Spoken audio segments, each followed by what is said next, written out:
I'm going to read you the beginning of the book. Part 1, A World So Small, by Cameron Dreamshare. Chapter 1. Jordan closed his eyes, his hair whipping around his face in the breeze as he glided down the street. He enjoyed the sound of the wheels of his longboard grinding against the pavement as he went. The sun shone down on him, fat and warm, and he drank it in while he had the chance. He would miss the rest of the day at work. He rolled up to Bridgehead, the coffee shop by his house. He flipped the longboard under his arm and swept his hair out of his eyes with his hand. Jordan was handsome and he knew it, and he felt eyes on him as he entered the shop. There was a certain kind of girl who was not deterred by his sloppy zip-up hoodies, ripped jeans, and longish, usually somewhat greasy hair. He was a gig rat, to be sure, a millennial working for pitiful wages in late capitalism, but with his good looks, he didn't have trouble keeping lovers around. He walked up to the counter, getting in line. He pulled a device out of his pocket. Wealthy people used Virtual Reality Connect, but he was still using smartphone technology like most gig rats. He opened the app for note-taking. "What can I get you?" asked the barista at the counter, a woman in her 30s with several piercings in her lip and an armful of tattoos. "A latte," said Jordan. The $6 premium was the biggest useless expense in his budget, but he needed this one luxury to stay sane. He moved down the bar, looking at his phone, switching apps to Tinder. As he waited for his drink, he swiped through profiles of women. No. He paused as a picture of a woman appeared on the screen with long black hair and a huge smile. He scrolled through her pictures. Bikini, palm trees, laughing with her friends. He swiped yes, even though her life looked kind of intimidating. Was she the one? Of course not. Tinder was as much about consuming profiles, the constant gratification of possibility that never needed any follow-through, as it was about going on a real date. No. Another woman appeared who intrigued him, this one short with brown curls, cute glasses, and a tattoo. Yes. As soon as he swiped yes, a message appeared on the screen. "It's a match!" That meant that she had also swiped yes to his profile. A chat box opened where he was supposed to type something. The empty space, filled only with a blinking type cursor, made him feel heavy. He quickly closed the app. He switched to social media, looking furtively around the cafe, and then hitting the search bar. S-A-R-A-H, he typed. Sarah Singh popped up in his recent search history. He clicked on her, going to her profile to see what new things she'd posted. A picture of her and her best friend. His gut clenched, seeing her laughing face. An article about the lineup for Blues Fest. Before the breakup, they planned to go to that festival together this summer. Against his own better judgment, he clicked to expand her profile picture. It was her and her boyfriend holding ice cream cones and snuggling a dog. He grabbed his coffee and went to the condiment stand, adding sugar to his latte. He took a few sips, looking at the picture, sinking deeper into the feeling in his stomach of half nausea, half punch. The tattooed barista popped up over his shoulder, holding milk to top up the condiment stand. "That's your ex, right? I remember her coming in here with you. Still thinking about her, eh?" She sounded sympathetic. Jordan flushed red. "I just wanted to see Snark," he said sheepishly. She looked confused. "The dog." "Her dog?" "Our dog," he said. The barista gave him a look. "It's her dog now. Exes can't share pets. It doesn't work." "I know, but I miss him." "Well, how come she got to keep him? I couldn't walk him as often as he needs with my schedule, so it made more sense this way." The barista looked at the profile picture. "Is that her new boyfriend?" "He's hot." Jordan sighed. "Yeah." He scrolled through pictures. Beach vacation. An image popped up of the guy cuddling Snark. "Snark, you little cheater," he murmured, closing the app. The barista finished topping up the condiment stand. "Have a nice day," she said. Jordan left the cafe. Valkyrie Snow lay in bed later than usual.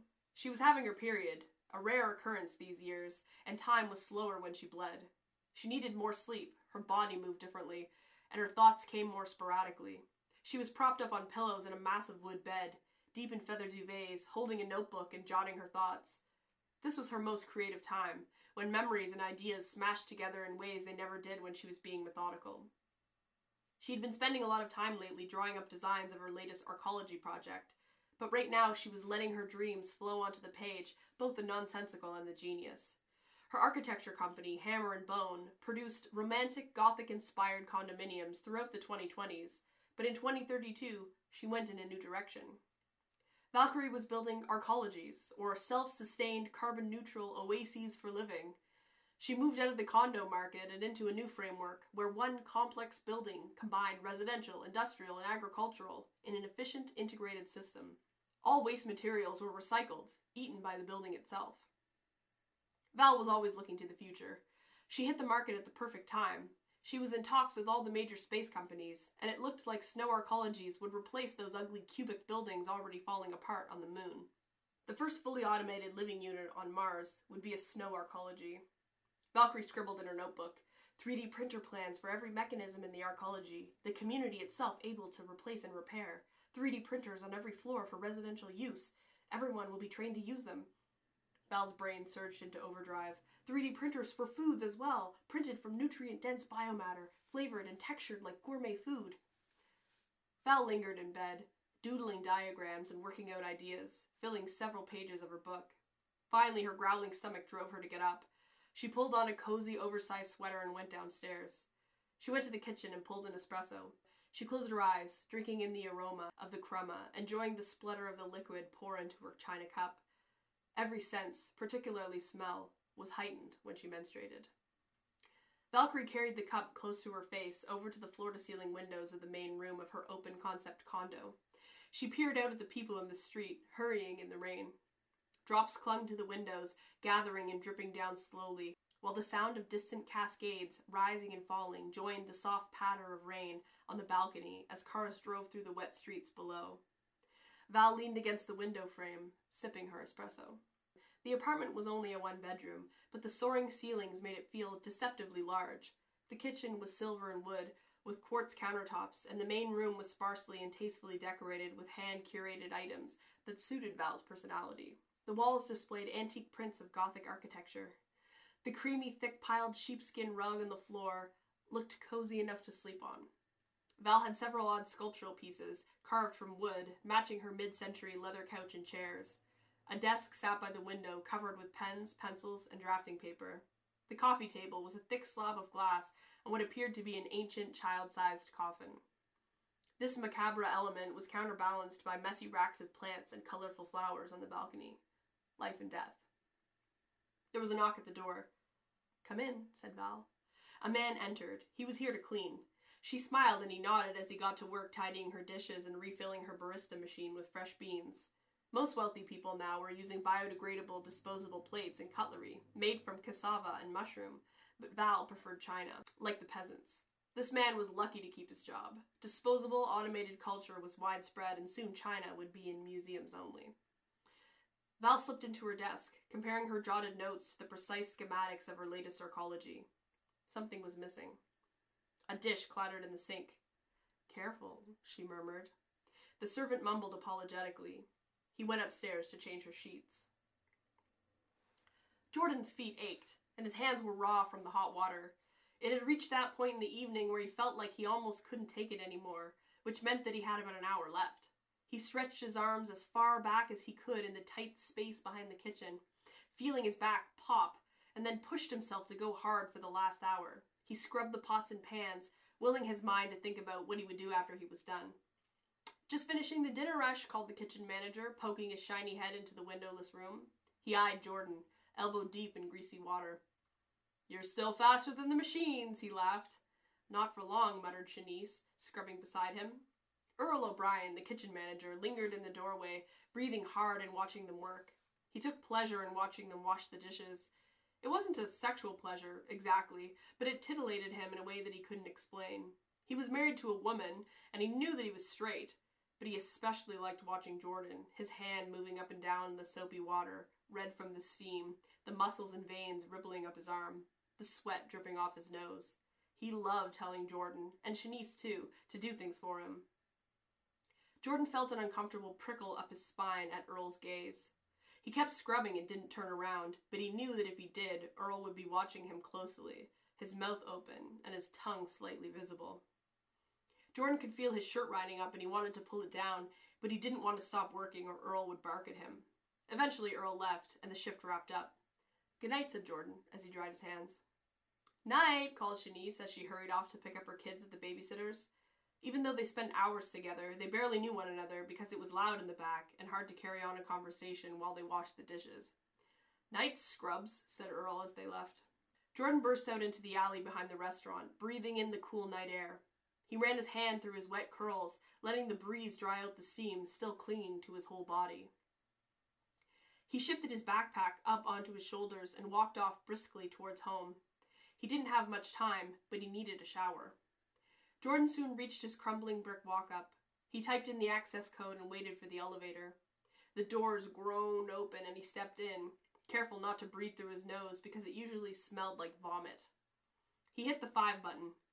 The floor was littered with trash and the walls inside the elevator were scrawled with messages like the inside of a men's room.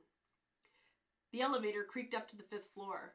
Jordan walked past the sounds of domestic life through the shitty thin walls of the old building, down to his unit. He unlocked the door and went in. No one was home because they were probably at the venue already. Jordan lived with 3 other guys.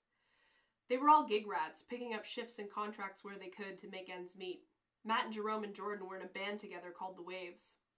Alex, who they usually called Bubba, wasn't in the band, but he lived with them, and he went to all their shows anyway. Jordan peeled off his clothes and threw them on the floor outside the bathroom, jumping in the shower. He lathered up his body quickly, feeling the sweat and grime melt off, willing Earl's sticky gaze to wash away too. The tub was lined with black mold, and the cracked tiles smelled like mildew and piss. The floor around the toilet was sticky and yellowish brown. Jordan rinsed off and shut off the tap. He hopped out and grabbed one of several damp towels on the floor. He walked down the hall to his room, tousling his hair in the towel and grabbing a t-shirt, jeans, and a sweater from the clothes in his bed. He checked his phone. A text message from Jerome. "Where are you?" "On my way." He rummaged around looking for socks, but he could only find one. He gave up, shoving his bare feet into high tops and tying the laces. He grabbed a bag of corn chips off the counter and poured the crumbs into his mouth on his way out the door. He would be there soon. He sped up his pace, almost jogging. Chinatown was within walking distance of his apartment, but he had to hurry to be on time for their set. He was the lead singer, and they couldn't go on without him. He could just hear Matt's voice in his head. "It's like you don't even take the waves serious." Matthew Doyle's father was a school teacher, and his mother was an accountant in a small town. Teachers' college was a waste of time and money nowadays, no jobs. But Matt should have gone to college for accounting, and just maybe he could have gotten in at his mom's work. Instead, he took history. His dad always wanted him to take history, but his dad grew up in a time before the internet, before peak oil, before space travel and head transplants and virtual reality connect. Matt was taking history at the university, so reality wouldn't kick in for him for another year when he had to start making those student loan payments. Then he'll get it, thought Jordan. Jordan arrived at Press, the cafe where the Waves were performing, only 10 minutes late. "There's my man," said Jerome, giving Jordan a half hug and a slap on the back. "Good crowd tonight," said Bubba, grinning. The cafe was packed, and there were a lot of girls. "I hate it when you're late," said Matt. Jordan winked at him and slapped his butt. Matt didn't smile, but Jordan could tell that he wasn't mad. He was just glad that Jordan had made it. The first band was just finished packing up. "Come on, guys." Jordan ran his hands through his hair and jumped up on stage.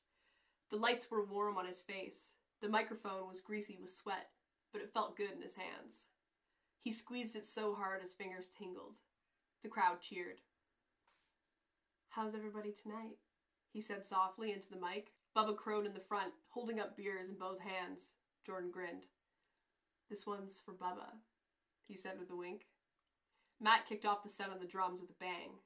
The Waves played a few of their classics, tunes the locals were getting to know. The vibe was high.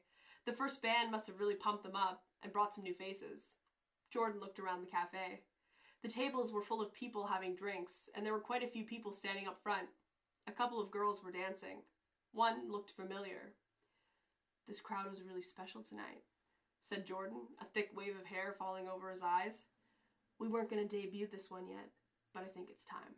He turned to Jerome on guitar, a question in his eyes. Jerome nodded. Matt sat back, tossing his drumsticks. He would sit this one out.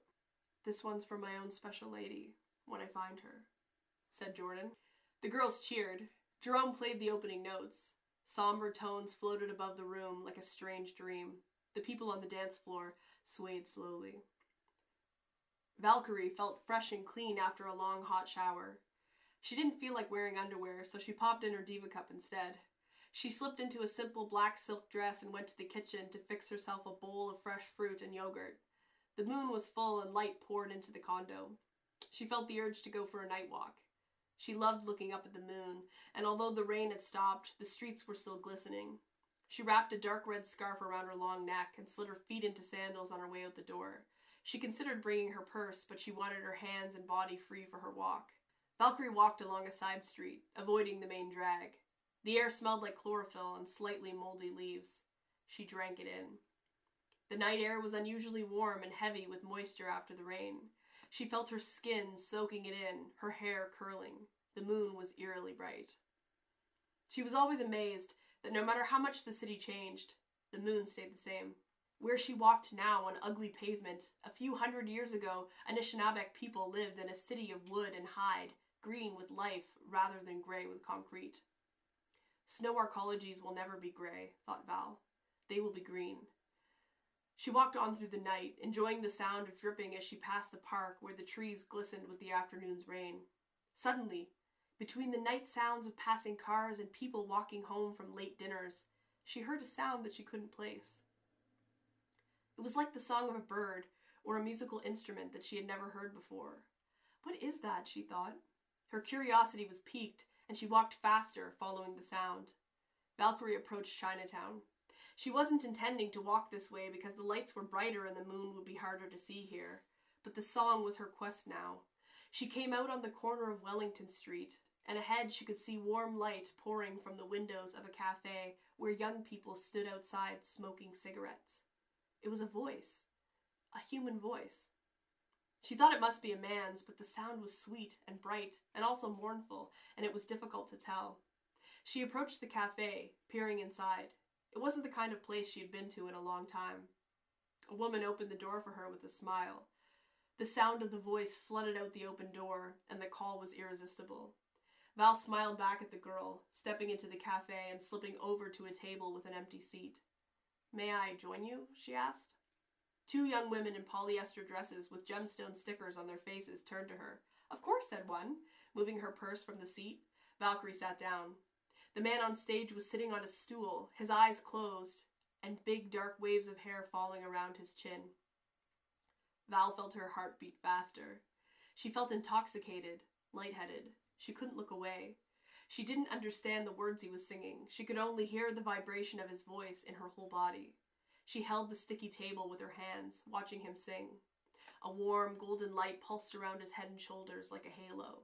She couldn't make out his features. "Was it you who wanted the coffee?" asked the waitress. Val tore away her gaze. "Excuse me?" She eyed the mug of steaming liquid, the Pabst Blue ribbon, and the spotty glasses on the server's tray. It was hard to tell if they were supposed to be clean or not. "Sorry, no, I don't think so." "Can I get you something?" "Not yet, thank you." The waitress bustled away. Val turned her attention back to the stage. Jordan was singing his heart out. Matt, who was usually frowning, had a big grin. The new song was great, and the crowd was loving it. Most of their songs were cheesy and lame, but they had a couple hits. Jordan's voice was good, but every once in a while he would take a song to the next level. This new song was melancholy, sometimes shaky, sometimes rich and strong. There were a few heart-wrenching moments. Jordan was casting a spell on the audience, who could feel the longing in his voice, manifesting a deep and intense love. Val itched to get closer to see the details of this man's face, but she didn't want to be in the press of sweating bodies by the stage.